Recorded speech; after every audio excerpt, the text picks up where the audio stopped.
If you think the story ended when the internet moved on, you're wrong. Because what happened after the cameras turned off was far worse than anything millions of strangers saw online. 2 weeks after Daniel posted his apology video, the noise finally died down. The comments slowed. The reaction channels found new scandals. For the first time in months, the house felt quiet. Too quiet. They were still living under the same roof, not because things were fixed, but because neither of them knew how to untangle 10 years of memories overnight. They barely spoke. Mornings were mechanical. Evenings were silent. Every room felt like a courtroom. Daniel wanted to forgive her. But forgiveness is harder when your humiliation has 2.4 million views. One night, he found her sitting at the kitchen table surrounded by spreadsheets and documents. She looked exhausted, but determined. "I'm selling my car," she said softly. "And I'm applying for a promotion. We can rebuild this. I know we can." There was hope in her voice. Fragile. Desperate. For the first time in weeks, he felt something other than anger. Maybe this was their second chance.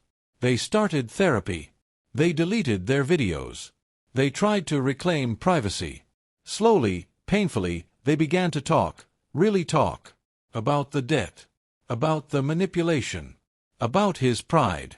About her fear. Some nights they even laughed again. And that scared him. Because part of him still didn't know if he was rebuilding something real, or just clinging to what used to be. Then came the email. It was from a media production company. They wanted to turn their story into a documentary series. 6 figures. Interviews. Exclusive rights. National exposure. Daniel's heart raced. This was redemption. Control. A chance to tell the full truth, properly. She looked at him like he had suggested lighting the house on fire again. "We just survived this," she whispered. "Why would we reopen it?" He told himself it wasn't about money. But it was. It was about ego. It was about proving he wasn't the villain. Against her hesitation, he signed. Filming started a month later. At first, it felt empowering. Professional cameras. Structured interviews. Controlled narrative. He spoke calmly about betrayal, accountability, growth. But the producers asked sharp questions. Did you enjoy the attention? Did exposing her benefit your channel? Would you have forgiven her if the video hadn't gone viral? Each question cut deeper. Then they interviewed her separately. He didn't know what she said until the premiere screening. They sat in a dark studio, watching their lives unfold on a giant screen. Old footage. Screenshots. His anger. Her tears. Then came the part he didn't expect. Private messages he had sent to a female subscriber during the peak of his viral fame. Flirty. Emotional. Late night. Nothing physical. But intimate. His stomach dropped. He had told himself it was harmless. That it was just validation during a painful time. That he deserved attention after humiliation. But seeing it projected 20 feet tall, it looked exactly like what he had condemned her for. The room was silent. He slowly turned toward her. She wasn't crying. She wasn't angry. She just looked tired. "I found those months ago," she said quietly. "I didn't say anything. I thought we were both trying to heal." The producers had uncovered them during background research. He felt exposed in a way that was worse than before. Because this time, there was no villain to point at. Just a mirror. The documentary ended not with a heroic reconciliation, but with a question. Is betrayal a single act, or a cycle fueled by pain? The show aired nationwide. This time, the comments were different. No teams. No clear hero. Just people realizing that hurt people hurt people. Sponsorships vanished. Subscribers dropped. The fame that once felt powerful turned fragile. But something else happened too. The pressure broke them, not in anger, but in honesty. For the first time, he admitted he had liked the attention. That part of him had wanted to punish her publicly. That going viral felt like revenge disguised as justice. She admitted she should have told him about the debt sooner. That fear made her weak. That silence created space for manipulation. They stopped trying to win. They started trying to understand.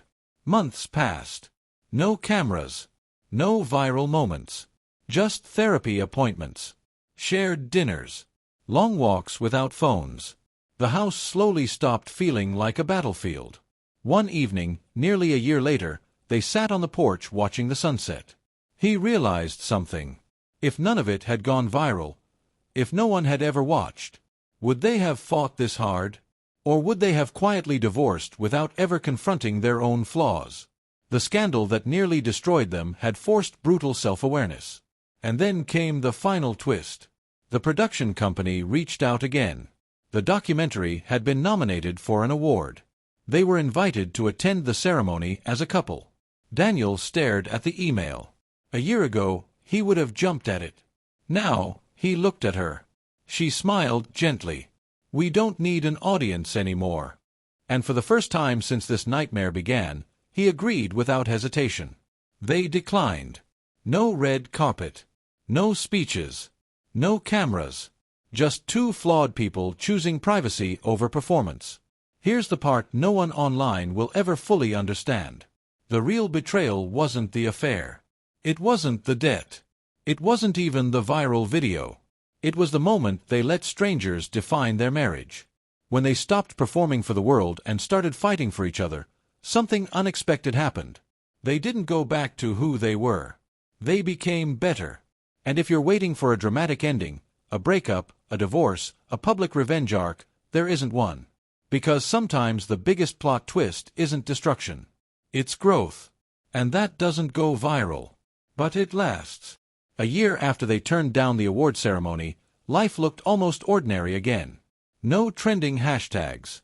No strangers dissecting their marriage. Just quiet mornings and slow coffee. Daniel had taken a regular job in marketing. Smaller paycheck, smaller ego. She kept her promotion and finally felt stable.